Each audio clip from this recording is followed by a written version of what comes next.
In Class 7, what we'll do is pick up from where we ended on Class 6. I'll start with the class notes, like I mentioned last video. I'll start with the class notes and cover margins.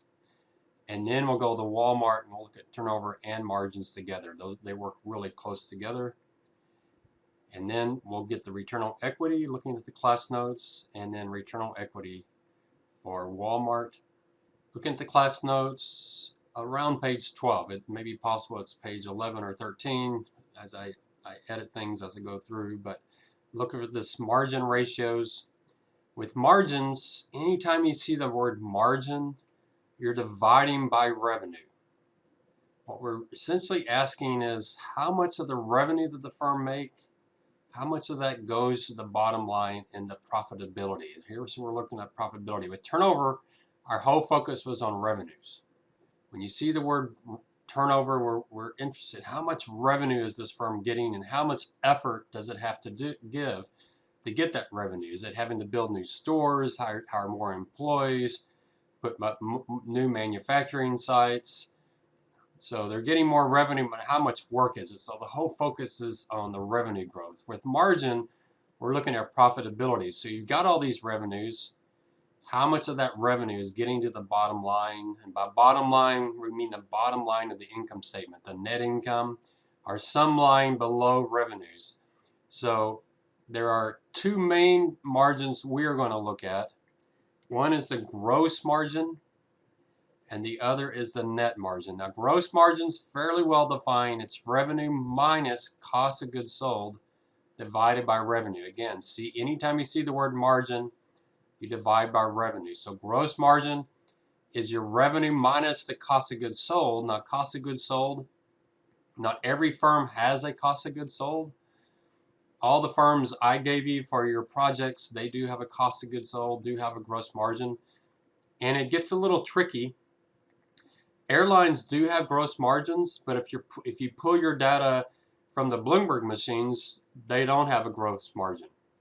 For some reason, Bloomberg doesn't do that, but if you go to Yahoo Finance, you pull up Southwest Airlines, United Airlines, they do show gross margins. So you can see there is some confusion. I worked in for an insurance company. They don't really have a gross margin. It's a little bit different, but they have something very similar to that.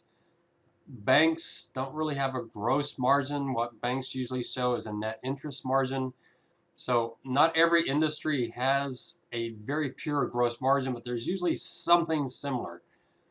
And by cost of goods sold, that's a tricky number. This is something, if you're still taking accounting classes, and if you get to the cost of goods sold discussion, I would really challenge your professor, your accounting professor, to get into that in more depth.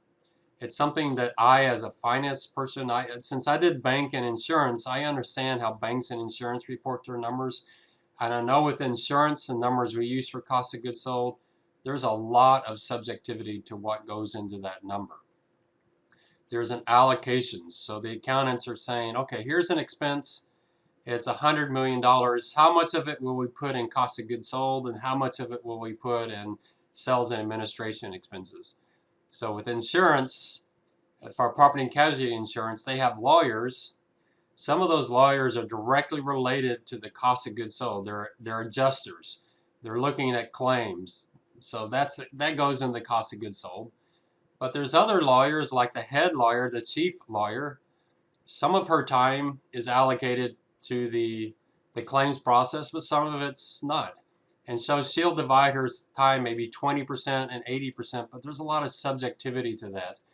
I remember when I was running mutual funds, they would do a time survey, and some of my time would go into cost of goods sold and some of it wouldn't. And so it's very subjective. So you want to understand that. So think about something like a restaurant, like Chipotle. So Chipotle sells stuff. They have cost of goods sold. So obviously the lettuce, the beef, the guacamole, that all goes in the product. So certainly that's part of cost of goods sold. But what about the hourly workers? How much of that goes in the cost of goods sold? What about the electricity to run the buildings? What goes in the cost of goods sold? Into the cups, the plates, the utensils, that all sounds like cost of goods sold. The paper bags. But do you really know what goes into your firm's cost of goods sold? And is it comparable to Jack in the Box or Pizza Hut? How consistent are they? So that's one of the challenges I think we have with gross margins, is that there is some subjectivity, there is some cost allocation going on here. I would really challenge your accounting professors to say, what are the rules?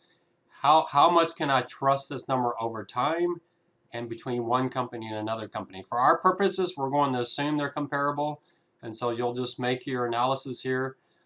One thing I say with gross margin is it should reflect the markup of the firm. So a firm like Tiffany's, they should have high gross margins because they can charge a whole lot more for their product than, say, Walmart can charge. So Tiffany's can charge significantly more for a watch than Walmart can for their watches. So the margins should be much wider, and that's because they have a brand. They have the ability to charge more because of the nature of their company. We talked about that earlier. We talked about brand identification and brand value. It's something you should definitely look up, see some of those websites. What's the value of a brand? Where there it is. The value of a brand is how much more you can charge for your product versus the competitors. There's going to be a question about how much you have to spend to get that brand. That goes through net margin. That's your advertising and marketing. Some of it could go in the cost of goods sold. If you have to make your product higher quality, so you have to use higher quality inputs, that's going to increase your cost of goods sold. But your goal is, by producing a product that people view as higher quality, how much more margin do you get? How much more markup do you get? So we would assume that a firm like Tiffany's would have a very high gross margin, and a firm like Walmart or Costco or Family Dollar would have very thin margins, and that is definitely the case. Another thing I think about margins, gross margins, is the elasticity. So here we can bring in some of your economics class. Hopefully in your economics class you studied and you learned price elasticity. It's actually an extremely important concept. The concept of price elasticity: if we increase the price of our product, what happens to our volumes? So if we increase the price of our products by 5% and our volumes fall 10%, while price elasticity is very high, our customers are very sensitive to price, and that's going to destroy our gross margin. We increase our prices 5%, but our volumes fall 10%. That's terrible. That's really going to harm us. Another industry could increase their prices 5% and their volumes only fall 1%. Well, they're going to make a whole lot more money. Their prices go up 5%, their volumes only fall 1%. That might be tobacco, cigarettes. They have a lot of taxes that they have to pay that increases their prices, but their volumes don't fall much because of the inelasticity of that product. So that's a big part of gross margins. So we'll see that elasticity. Firms with, this is my theory. I haven't actually gone out and run numbers, but I've actually tried to set up the problem to test it. It's really tough to do because accounting data has a lot of noise in it. But to try to figure out what are those products that have very inelastic demand for price elasticity, very inelastic price elasticity, and those products that have very high price elasticity. And firms actually do this. When I was at UTSA, we had some PhDs in math that were actually trying to assess the price elasticity of UTSA's auto insurance. If they were to increase their prices 5%, how much would that impact the volumes? How many of their customers would go to other companies, or how many would just cut back on how much insurance they would buy because of the increase in price? So there are companies, probably almost all companies, that do an analysis of price elasticity. So that to me is a big part of gross margins and a real important part of understanding your company. Now the second measure of overall profitability, net margin, is to me very, very, very confusing in finance. So when you see net margin, it could be net income divided by revenue. That's certainly one of them. You could do earnings before interest and taxes divided by revenue.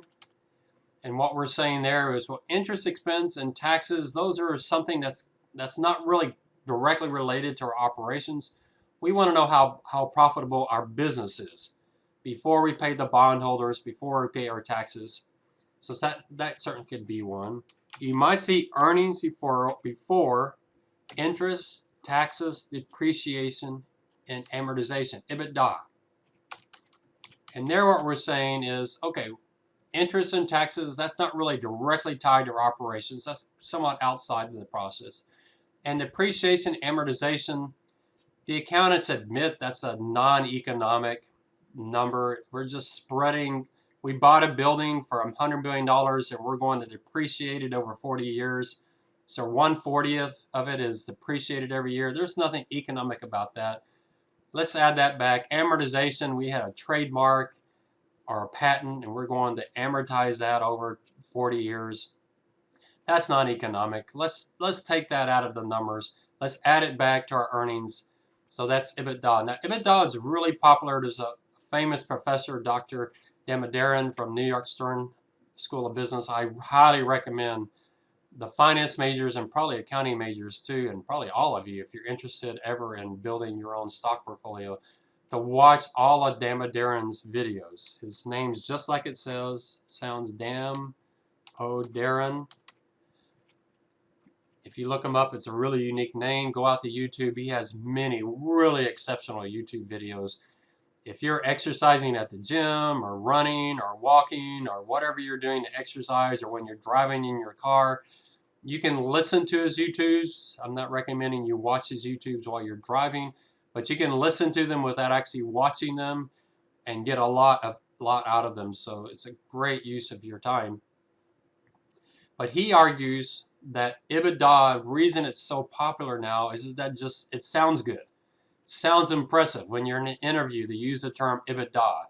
So he's not convinced EBITDA is the best measure, but it has become the most popular mainly because he thinks people just like saying EBITDA. It sounds a lot better than EBIT. One other one that you might see is the profit margin. And I do not like the term profit margin because I think it's very poorly defined. Most of the times I've seen profit margin, it is an EBITDA margin. They're actually using EBITDA divided by revenue. Not 100% of the time, but it's something other than net income. Although I have seen profit margin use net income before. So it's not well defined. I prefer you use EBIT margin or EBITDA margin so we know exactly what the number is. Our net income. Now there's even in those cases, you may not always be the net income or the EBIT or EBITDA. It's possible they're using what's called adjusted GAAP. What adjusted GAAP means is we're going to normalize the number. We're going to take those unusual items. We talked about that earlier when we talked about quality of earnings. We're going to take those unusual items and we're going to take them out and we're going to adjust and use adjusted GAAP. If you use the Bloomberg machines, you can either use GAAP numbers, just how the accountants report it, or you can use adjusted GAAP. And I've heard arguments both ways, whether one's better than the other. But even then, so it's a little confusing on margins because there's so many numbers that you can use. But the word net margin can be any one of these. I sometimes use EBIT and I sometimes use EBITDA. You'll see in the Excel, you can see which one I'm using. I try to keep it really clear in the titles, and you should. I think every time you use one of these margins, you should make it explicitly clear exactly what number you're using for the margin. So EBIT is net income plus interest expense plus taxes. They might do other adjustments. EBITDA, you add back depreciation, amortization, and that is usually going to give you your profit margin. So this second measure, this net margin, it's going to do a few things. One thing, it's going to show how good the firm is at managing its expenses. Are they wasting a lot of money? Are they real careful with their expenses? Obviously, a firm like Wal-Mart is absolutely going to be, in Costco and Family Dollar, they're going to watch their expenses very, very closely. Now, obviously, this gets them in trouble, especially firms like McDonald's, where there's a lot of debate about are they paying their employees enough. I just saw President Biden is talking about a federal $15 minimum wage. There's no economists in this class. That kind of disappointing. I wish we had some economics majors in this class. But hopefully your economics class, you're talking about minimum wage and that impact that it has. There has been some debate with fast food, especially. Hopefully in your economics class, you talked about the marginal productivity of labor. And I read The Economist every week. I highly recommend you get a student subscription to The Economist and I listen to it while I'm riding my bike. So that's my highest recommendation for you while you're exercising. During our 20s, and I know with me in my 20s, boy, I put on the inches around the waist in my 20s. I had to lose it all in my 30s. So I highly recommend start your exercise routine, and as a business major, you will be doing a lot of reading, whether it's reading books or things like The Economist, books, audio books, or podcasts. Make that part of your exercise. For me, I'm 3 hours on the bike a day. I spend 1 hour learning Spanish. I spend 1 hour, at least 1 hour, listening to podcasts. I listen to The Economist every week. I read books, audio books. So find that way to do that. And so The Economist is a great one to add to your list. I really like The Economist. It lets me know what's going on around the entire world. I would not know what was going on in South Africa or in Taiwan or in Brazil if I wasn't listening to The Economist every week. They do a great job of going around the entire globe and talking about what's going on around the world. It will really help you in interviews. It'll make you so knowledgeable. And The Economist has had several articles on minimum wage. And there used to be a consensus, strong consensus. And this is why I really think you should challenge your economics professors, because they're really smart people. They study this, ask them these questions. Is higher minimum wage good or bad? And so The Economist, the magazine The Economist, it says that the economic community is having quite a debate now. And there's been some debate that firms like McDonald's are paying their workers less than their marginal productivity of labor. You study in your economics class, workers should be paid their marginal utility of labor. But if the marginal utility of a McDonald's workers is $9.50 and McDonald's is only paying them $7, there's some non-economic thing going on in that industry. But $15 an hour, what happens there? What if you force employers to pay their workers more than their marginal productivity of labor? Well, then employers will start replacing workers with technology and kiosk. So it's interesting debate. I'm sure President Biden is going to have those debates with his staff. He's recommending Janet Yellen for his Treasury. She's a very, very knowledgeable economist. She obviously knows in detail about minimum wage and its potential impact. But these are the things get involved with, know them. You may work for an industry where minimum wage is huge to that industry. They have a lot of, not just minimum wage workers, but when a minimum wage goes up, that tends to push up wages all up the line. Understanding that issue, you might be a strong proponent that every worker should have a wage that pays for the living expenses. But what does that fully mean, especially in fast food where they hire a lot of high school students who are living at home and they don't need a living wage? And yet there's other workers who are supporting their families. What does it mean that Costco pays a much higher minimum wage than Wal-Mart does? What does that do to Costco and to its profitability, to its stockholders, to its business? Can they still be competitive? How does Costco offset that by cutting expenses elsewhere? These are extremely important understanding your company. So expense management is a big part of it. How do you manage your expenses without creating these social impacts that cause all kinds of headline risk? It also has to do with what we talked about with the gross margin. Your net margin will reflect your gross margin. How much markup do you have in your product? But then the one thing I really want you to understand and think about is this concept of operating leverage. We don't get into it in too much detail in this class. I get to it in much more detail in other of my classes. But operating leverage, when you see that term operating leverage, that relates to this key term of fixed cost. If a firm has a lot of fixed costs, think about it. It doesn't matter what their revenues do, they have to pay this cost. So they have this cost. So maybe it's a pharmaceutical company and they have all these scientists that they've hired. And maybe their revenues drop, but they can't fire all those scientists because that's absolutely central to their business. They have to keep hiring these scientists to develop new drugs, and yet their revenues have dropped. So they have this fixed cost they have to keep paying, but their revenues have dropped. That's going to cause their net income to drop dramatically. So when a firm has a lot of fixed costs, their net income is going to be much more volatile. It's going to make them much riskier. That's operating leverage. You might contrast that to financial leverage. Financial leverage is how much debt a firm has. And remember, interest expense is a fixed cost. So they're very similar. A firm that has a lot of debt, when their revenues drop, they have to keep paying their interest expense to their debt holders, so that financial leverage will make them very volatile. Operating leverage includes all fixed costs except for interest expense. So a firm with high fixed costs, high operating leverage is going to be much more volatile, much more risky than a firm with low fixed costs.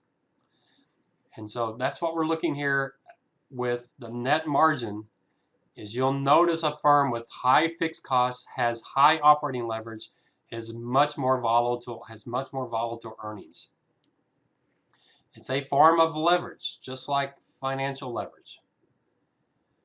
Now, you may have had in your accounting classes, you might have talked about the contribution margin. You might have done the contribution margin analysis. I think it's a great analysis to do. If I were starting a new firm, some of you on your cost benefit analysis, you might do what's the net present value, what's the cost benefit analysis of starting a new Subway restaurant. I would use contribution margin there. If you remember from your accounting classes, you may have already had it. If not, you'll have it here pretty soon. It's an extremely important concept. But you're separating costs between variable costs and fixed costs. And so what you're looking with the contribution margin is, how much do I need to sell? So I'll take my revenue minus my variable costs. How much do you need to sell so I'll cover all of my fixed costs?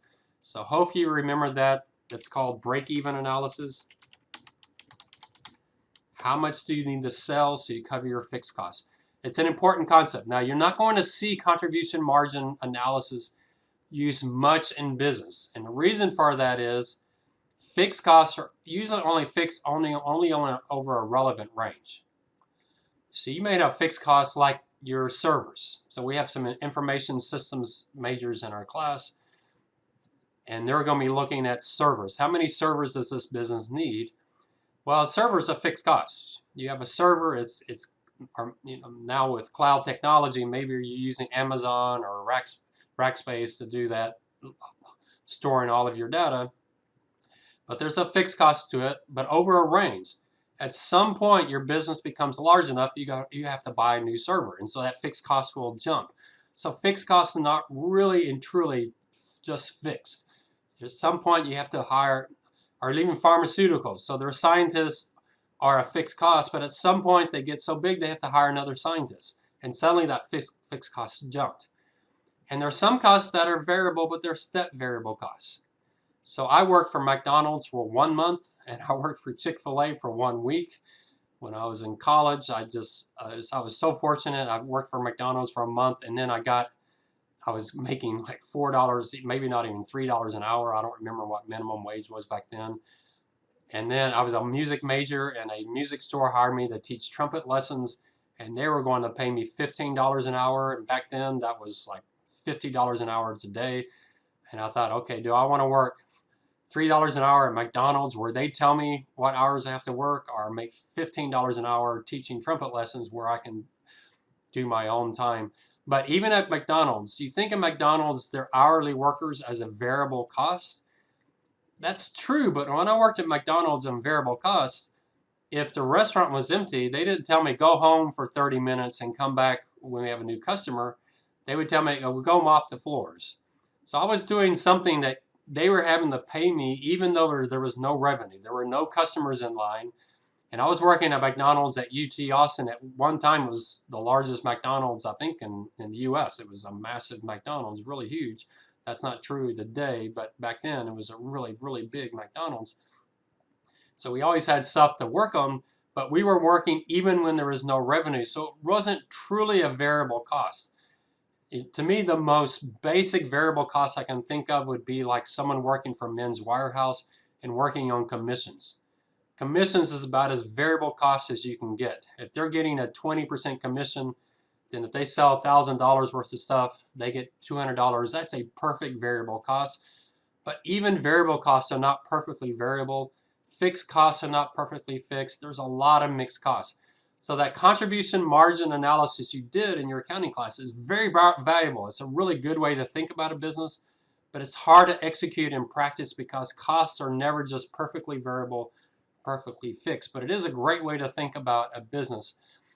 And so firms who have costs that are generally more fixed, they're going to have net margins that are much more volatile. So I like to look at the volatility of gross margin somewhat to assess whether or not the firm's price elasticity of demand is elastic or inelastic. If their elasticity of demand is very elastic, then their gross margins will be very volatile. If it's inelastic, like a tobacco company, it will be very inelastic. Probably the lowest gross margin elasticity I've ever seen anywhere is Costco. Costco has a very stable gross margin. If their cost of goods sold goes up 2%, they raise their prices 2%. If their cost of goods sold falls 2%, they drop their prices. And they also have the lowest volatility of net margins. So Costco is just maybe the easiest company out there to forecast because their margins are just so constant. Very easy firm to forecast. So you look at the volatility of net margin, it has the flow through of that elasticity, the flow through the gross margin, but it also brings in that fixed cost. So very important concept. I think extremely important to understand your business. So let's say you're a management major, you need to understand your business when it comes to these margins. What is the cost of goods sold of your business?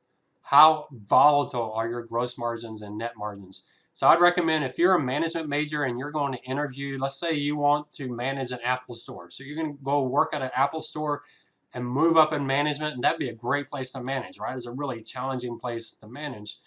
Very busy, very excellent high knowledge base employees.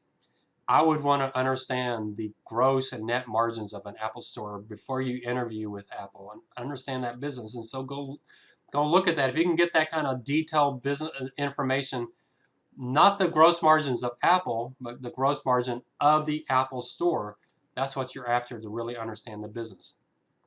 If you're a marketing major, let's say you want to go work for Nike. Obviously, marketing is extremely important for Nike. Well, Nike's marketing expense will be a fixed cost. So before you interview for Nike for that marketing job, I would want to understand how that marketing expense, and you can get that if you go to Capital IQ and look up Nike, and I highly recommend you go look at Capital IQ. You can get it off of the UTSA library. It's an S&P Standard & Poor's product. And I think Capital IQ, there's some risk we might be losing it here not too long, but a lot of firms are using Capital IQ now. So it'd be a good resource to learn. Go out and use it and get that data before you interview with a firm. And if you want to know how to do that, set up a Zoom session with me and I'll show you how to use Capital IQ. I'm not a major Capital IQ user. I'm more of a Bloomberg user. But Capital IQ, I can really see the value of it. It's really tremendously valuable. And so I highly recommend you use it. The library has been asking me to try it out and see if our students should use it. And I now say, yeah, you should use it, especially now that I'm seeing more and more of our alums using capital IQ instead of Bloomberg, yeah, you definitely, if you're an accounting major, finance major, but any other major, management major, just think about the value of understanding the financials of your firm before you interview for that job in management. It will set you apart from everyone else. It's the kind of deep knowledge you really need to have to get those jobs. So you're applying for a job at Nike for marketing. Look and see. I mean, their marketing budget, the last time I looked, if I remember, I can't remember the exact number, but I think it's about 14% of their revenues. So they have a very consistent, it's almost a variable cost. It's a very consistent percentage of their revenues. So they tend to, if their revenues go up 10%, they increase their marketing budget 10%. So that's extremely important to understand that. But not only that, but understand Nike versus Adidas. And look at those two firms. They actually both have about the same marketing budget as a percentage of revenues. So these are things you can do to really understand your business. So I think on the margin side, turnover and margin are probably, if you're not a finance major, turnover and margin are probably the most important areas to focus in on for a firm that you're interviewing with if you want to impress them that you really understand their business. So what are those strategies a firm can use to improve turnover? What are strategies that can improve margin, to improve net margin? That's what you want to understand when you're working with a firm. So how do they get their turnover higher? How do they get more revenue without just having to build new stores? How can Wal-Mart get more customers into existing stores? And it's easy, they can add more stores to get more revenue, but how can they get more revenue by getting more customers in their stores? Now they've added a lot of grocery. Well, grocery helps. People come to Walmart for groceries and maybe they'll buy some higher margin items while they're there. Walmart has added more high margin items like flat screen TVs. Costco, I remember the last time I was in a Costco, it's been many years, but the first thing I saw when I walked into Costco wasn't a 16-gallon can of avocados or whatever, or olives. It was a flat screen TV. That was the first thing I saw walking into Costco. That's a higher margin item for Costco. That's a way for them to get their margins up. Let me give you some real life examples of margins versus turnover. So Tyson food back in 2004, I realize this is pretty old, but it's perfect example. I should probably try to find some new. Every time I see one, I try to grab it, but I'm not always paying attention because I'm on my bike. But let's read what Tyson Food CEO said. Everyone wanted to move away from improving commodity meats and toward creating value-added products. The common goal was to enhance the meats, to cook them, slice them, add sauces or flavors before selling them. Now, why would Tyson Food want to do that? That's always going to add a lot of cost to their product. Now, if they add a lot of costs, they're hoping that if they do that, it will make the product more convenient for their customer. And if you're a marketing major, that's the key you're looking for is what's something that your customer has a problem with, and how can you enhance your product to solve that problem for the customer and then advertise that you've done that. That's a big part of business, and that's what Tyson is saying. We have customers that are so busy. They're working long hours. They're, especially now with COVID-19, it might change it a little bit, so maybe this approach won't work as well with people at home. Maybe they have more time to cook. But as people get busier with their jobs, Tyson Food says, okay, that's a problem. You want to cook a good meal for your family, but you're getting home from work at 6 o'clock. The kids are going crazy. Your spouse also is working long hours. Y'all both come home. You want to tag team. One of you is going to take care of the kids. The other one's going to cook a meal, but you don't have hours to cook a meal. And so here comes Tyson Food and says, hey, you know what? We're going to enhance our product so that you can cook a meal without it taking you hours and hours and hours. All right, so what are they doing? Are they trying to increase their revenue so they sell more product because this product has been enhanced? Or are they trying to increase margins? So doing all this enhancement is going to increase the cost of goods sold, but maybe increases the cost of goods sold 5%, but they can increase their prices 7%. So which is it? And it could be both. So let's see. what he says. That's going to be a major source of growth. Now here's something really key for margin and turnover. The most important source of growth for a company is improving turnover and margin. Now, so what are they doing? Are they trying to increase growth by increasing turnover, selling more stuff? Are they trying to increase growth by increasing their margins? It's coming, so this is an important source of growth. If you can sell a pound of protein, they're selling meat, for $1 instead of 50 cents because you've added convenience or value, you get, what does he say, both top line and bottom line growth. What does he mean? Top line, that's turnover. Bottom line, that's margin. So what is Tyson's CEO's goal with this enhancement of their product? The goal is to improve their turnover and increase their margin. And what's the net result of that? It's more growth. Let's look at General Motors. This one's a little more recent article from 2017. When I heard this in The Economist, you can see why I read The Economist. The Economist business section has some great articles. If you have a project in a class about a particular company, go to Economist, maybe get a trial subscription and do a search on your company. They do excellent, high-level articles on companies and on industries. So when you get to your capstone class, The Economist, Forbes magazine, Business Week, the Wall Street Journal, they all do excellent articles on companies and on industry. So here's a really good article from The Economist on General Motors. And they say General Motors is getting smaller but more profitable. Okay, we already know what they're doing. They're actually going to harm turnover in order to improve margin. Isn't that interesting? So it's the combination of the two. Although most car makers see becoming even bigger everywhere as the answer, GM is in retreat. They're downsizing. They've left 2 emerging markets, Russia and Indonesia. They've shrank operations in Thailand. The boldest step came in March with the news that they were going to pull out of Europe. That seems wild. That's pretty extreme. Also said it would be stop selling vehicles in India. How can you leave India? That's the most populous country in the world. It's passing up China as the most populous country in the world. How can you leave India? Leave South Africa. It's the biggest economy in Africa, and Africa is a fast-growing continent. It still has population growth. How can you leave South Africa? These seems like really disastrous decisions for GM. Why in the world did they do that? GM is pegging GM to making 8.5 million cars a year, saying profitability. When you see profits, they're talking about margins. This is priority. Revenues will fall by 1/10, but profits will rise 2 to 3%. GM's president can what they said. I don't know if their recent president was a woman. I don't remember if this was her or him. They had a man and a woman. I don't remember which one this is. So he or she said, you can no longer strive to be all things to all people in all places.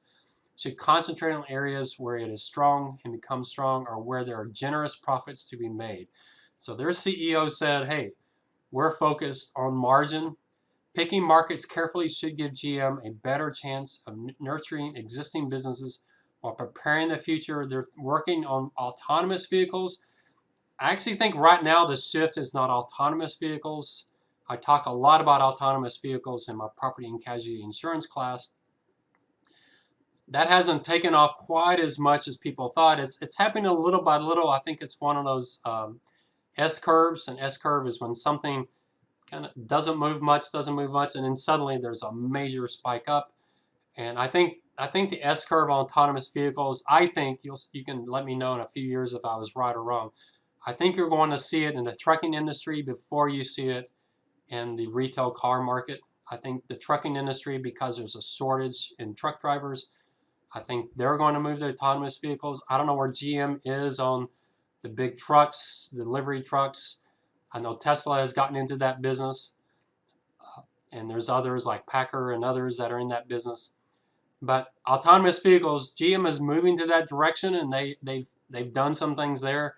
I actually think the electronic vehicle is probably the more important area to move, and GM has done some there. and there's some other car manufacturers besides just Elon Musk that have moved into that. But you're definitely seeing the world of auto manufacturing has changed dramatically because of autonomous vehicles and electronic vehicles. My current car is a Prius plug-in, a Prius Prime. I haven't bought gasoline in over a year. I can plug my car in and it takes care of everything I need on a daily basis. But the electronic vehicles, some of y'all might do that as your cost benefit analysis. It's getting tougher to do because electronic vehicles are actually getting cheaper than gas cars, and in that case there's no cost benefit to do. They're cheaper and they save you money. They cost less and they save you money. So GM is trying to get ready for this new world, and so they're cutting back in places where they just don't have the profits, so they can focus on these new growth areas. So there is a little bit of a turnover strategy here, is we're structuring ourselves, we're setting ourselves up for the new growth area. So that's going to affect revenues. But we're doing that by pulling back on the old growth areas, the places where the world's shrinking, and we're focusing on those places where we can make profits. So think about your business, the company that you're doing. I will definitely give you extra points if you add in some discussion. Give me some critical thinking about your firm. So when you're talking about turnover and margin, at the very end of turnover and margin, we combine the two together, and I'll show you how I do that with Walmart, where you simply take turnover and multiply it times margin. You take asset turnover times net margin, and you look at that, and you're trying to see, is the firm improving or getting worse?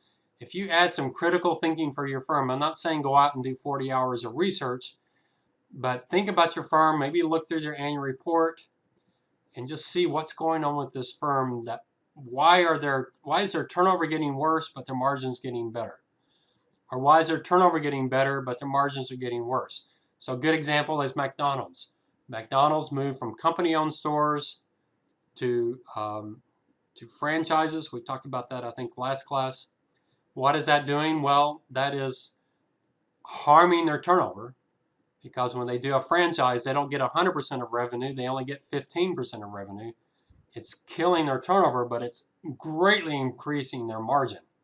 Their margins are going up dramatically, and it's making their margins, it's really greatly reducing their fixed costs. I don't know, I'd have to do the analysis of that. It'd be interesting to see. But that was a strategy for McDonald's, very similar to GM's, where their turnover is coming down, but their margins are shooting up, and the net benefit was really great improvement in their profitability. So think about your firm. What are they doing? What does it imply? How can you improve this firm? If you're a management major, a marketing major, finance, accounting, information systems, whatever you are doing, even actuarial science obviously is very heavily impacting the turnover and margins of an insurance company. So wherever you work, I'm trying to think of a scenario for cybersecurity.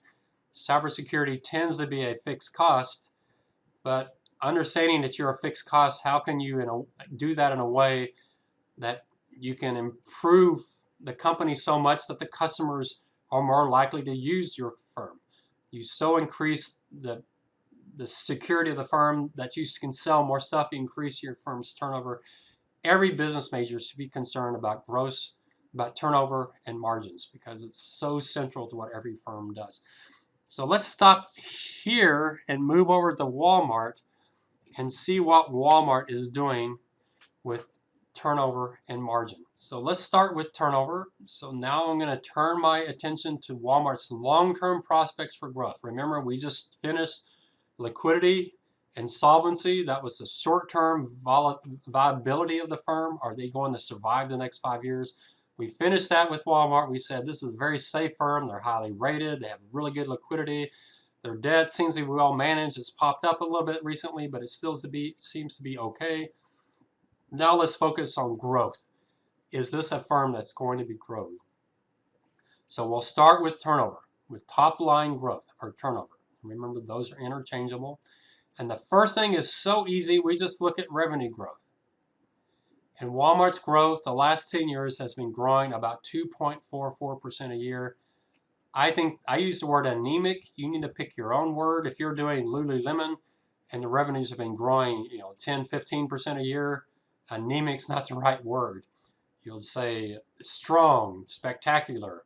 So about all you have to do here is put the actual CAGR in there, the growth number, and pick your adverb or adjective depending on how you word it.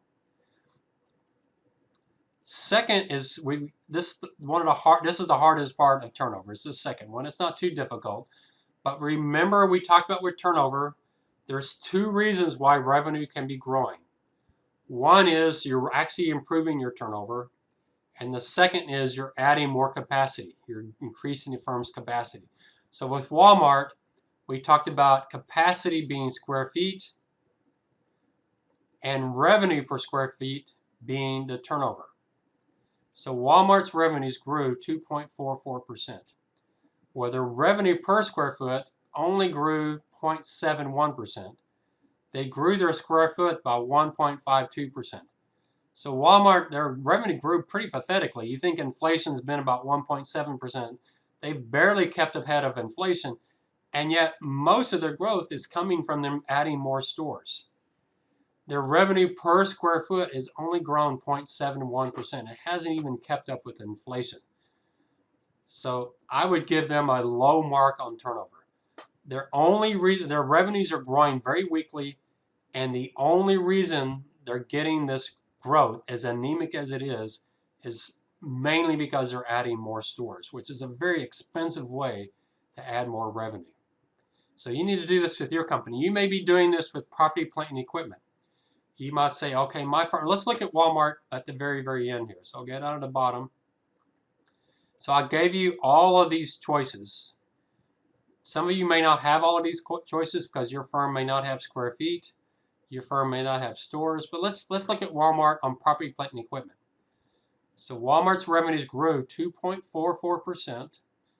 So Walmart, their property, plant, and equipment, they actually has been in decline. That's interesting.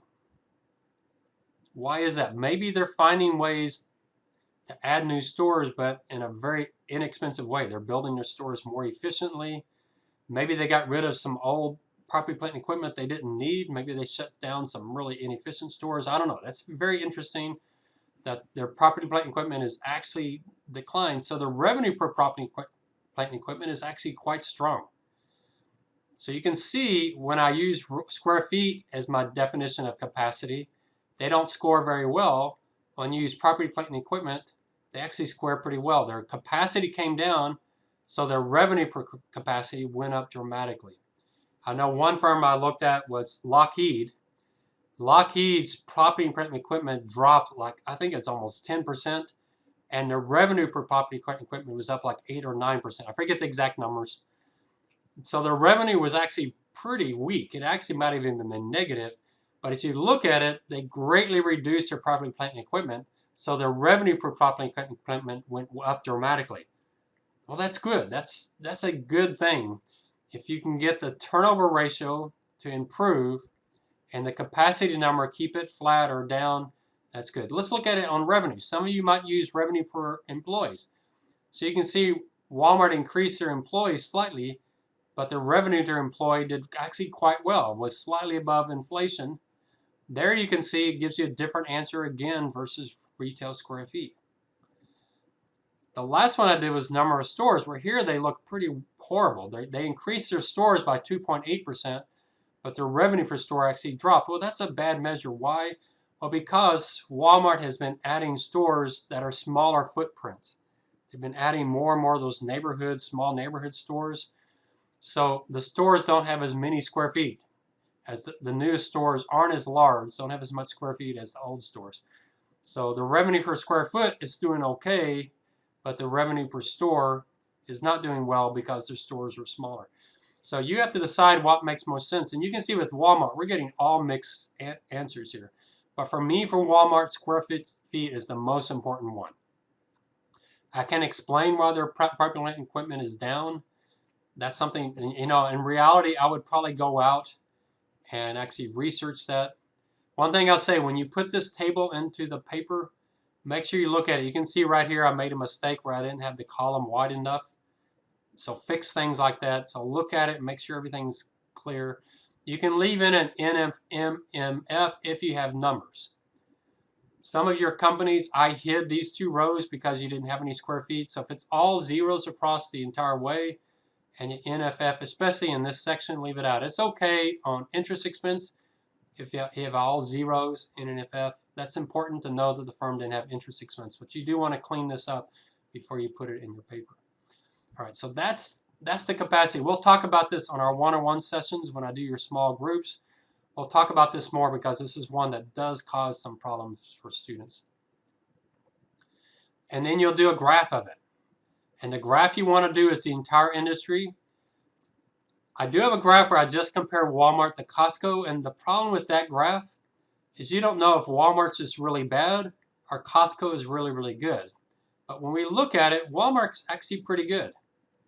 They're better than the industry. The reason Costco's way up here is not because Walmart's so terrible, but because Costco is just off the charts. You can see Costco's even better than the 0.9%. Costco is very good, not only at revenue per square foot, but look at how it's improving. Walmart's revenue per square foot just is flat, but Costco has gotten much, much better. So I can show you by looking at the industry that Walmart has been consistently better than the industry. Industry and Walmart is very flat. Costco is the one exception of doing extremely well. And to me, that's probably because of Amazon, the effect of Amazon. And I actually talked about that here. Now, for your company, if you're doing Exxon, you can't talk about the Amazon effect. That doesn't make sense. So there you don't put that analysis in there. So if you want to add this column, this paragraph, and talk about your company, make sure you add something different. Otherwise, just delete this whole column, this whole paragraph. All right, the third thing we're going to talk about is just asset turnover. This one's really, really simple. You just compare your company to the industry, and just like we saw with revenue per square foot, Walmart does slightly better than the industry, and Costco is far, far better than the industry. But one thing we notice with both Costco, Walmart, in the industry is how flat it is. And there I think you definitely see the impact of Amazon and the competitive nature of this industry. So finding strategies to try to improve turnover has been a real challenge for this industry. So there's turnover, only 3 things to talk about under turnover. You just talk about revenue growth. You have a paragraph on revenue per whatever you're going to use, revenue per square foot, revenue per property, plant, equipment, revenue per employee. You pick the one, and we'll talk about that in our sessions. You compare that growth to the growth in the capacity, and then you do asset turnover, a really easy one. You just talk about the trend and versus the competitor versus the industry, and you've got it. The next thing we'll do is margin. We'll talk about gross margin and net margin. It's really simple. Gross margin, I only give you that versus your competitor, mainly because, remember, I have a little bit of trouble with gross margin because of how subjective it is. There's some accounting allocation going on here that I don't trust. But this one for Walmart and Costco is exactly what we would expect. Walmart has better gross margins than Costco. We absolutely expect that. Now, if you looked at this versus, say, an Alphabet or a Google, Google's gross margins are like 80%. I mean, it's just ridiculous. Or Microsoft, they have incredibly huge margins. So businesses are very different. You don't want to compare a Walmart to an Alphabet. It just doesn't make sense. So you really want to compare like companies. You don't want to compare Walmart to a Macy's. They're very different businesses. So it might be interesting here to put a Family Dollar in there. But again, I don't completely trust these numbers because of the subjective nature of it. So I'm hoping I'm setting up some great questions for you to challenge your accounting professors on this cost of goods sold and how it's actually calculated. So pretty simple there. You just say, what's the trend? Pretty flat trend. So that to me is a good case for Walmart. You don't expect gross margins to be very volatile. You expect them to be fairly stable over time. And that's what we see with Walmart. And that's good. Very consistent and better than Costco, as you would expect, just the nature of the business. The second thing is the net margin. Net margins you would expect to be a little bit more volatile. Here we can see with this industry, first of all, the thing I said with Walmart, very consistent but declining. So they've been right in line with the industry, slightly below the industry. You notice the industry has been declining. And you might say it's not declining much, but this is actually a fairly significant decline. You go from like 5.4% down to 5%. That's like a 10% decline in the margins. That's a pretty huge decline. You can see the bottom 0.1% are really struggling. Their margins have collapsed. Even the top 10% are seeing the decline. Again, that's the Amazon effect. A lot of competition. This industry is really struggling with profitability. But Costco, boy, Costco, the most consistent. You're going to have a tough time finding another company with the consistent margins. Costco's margins are just 3% every year. In fact, their stockholders complained about this a few years ago, saying, "My word, Costco, can't you, if you reduce your costs, can't you let your margin go to 3.2% or 3.3%?" And Costco's, "No, we have a 3% margin. That's what we're sticking with." So very interesting company. Walmart, fairly consistent, but you can see they've come down. Now, part of the reason Walmart's margins have declined, it could be because Walmart has gotten more into groceries. And groceries tend to have thinner margins. So I might do an analysis of that to see if there's a relationship between the decline in Walmart's margins and the growth in the grocery business. And again, Capital IQ will show you how much of their revenue is coming from groceries versus other things. They have some really good segment information. So strong, if you have not gotten into Capital IQ, I don't care if you're a finance major or a cybersecurity, go out there. One of the things you really need to do, undergraduate, is go look at those databases that the UTSA library is providing you. Either one, so you can get into your resume and tell you're in the job interview that you've learned it.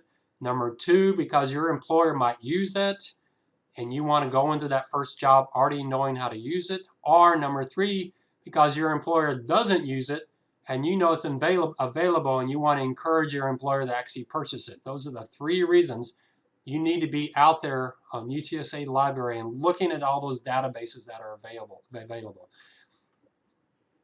All right, the last thing we have on the margins, the most complicated one, and this has to do with something you had in your economics class and probably in a finance class, which is economies of scale. What economies of scale means is firms with high fixed costs, as their revenues grow, their earnings should grow much faster. They're able, as they grow and they have economies of scale, they can spread those fixed costs out over more revenues. And so a 5% increase in revenue, you should see a 10, 15, 20% growth in earnings. And so what I want to do is just compare the two. What is the growth in revenue versus the growth in earnings? I'm going to use EBITDA. So here, you might have to edit this chart to make it work. I think I've fixed most of your charts. But here I have growth in revenue off of $1. So $1, let's assume we had $1 in revenue, and revenues grew like Walmart's revenues grow. What would we have today? If Walmart had started with $1 in revenue and grew their revenues just like they grew their revenues, they have $1.25 today. Look at their earnings. That dollar in earnings only grew to $1.05. That means their net margins are shrinking. That is not good. They are not showing economies of scale at all. And this is the most interesting chart to me. This reminds me at USAA, we didn't graph revenue versus net income. We did revenue versus expenses, and we called it the alligator graph. This kind of looks like an alligator graph, except for at USAA, we showed revenues going like this and expenses going like this, and it looked like an alligator mouth. And our CEO said, we cannot be growing our revenues at 3% and our expenses at 7% and be in business. So he did a major restructuring at USAA, laid off 25% of the employment base. And so Walmart has a similar problem. Their expenses are growing faster than their revenues, and because of that, their revenues are growing faster than their net income. We'll work on this one. This is the hardest part. So gross margin and net margin are really easy to talk about. You just compare the trend versus the industry versus the competitor. So under turnover, the capacity versus true turnover is the hardest part. Under margins, this revenue versus earnings growth is the hardest part.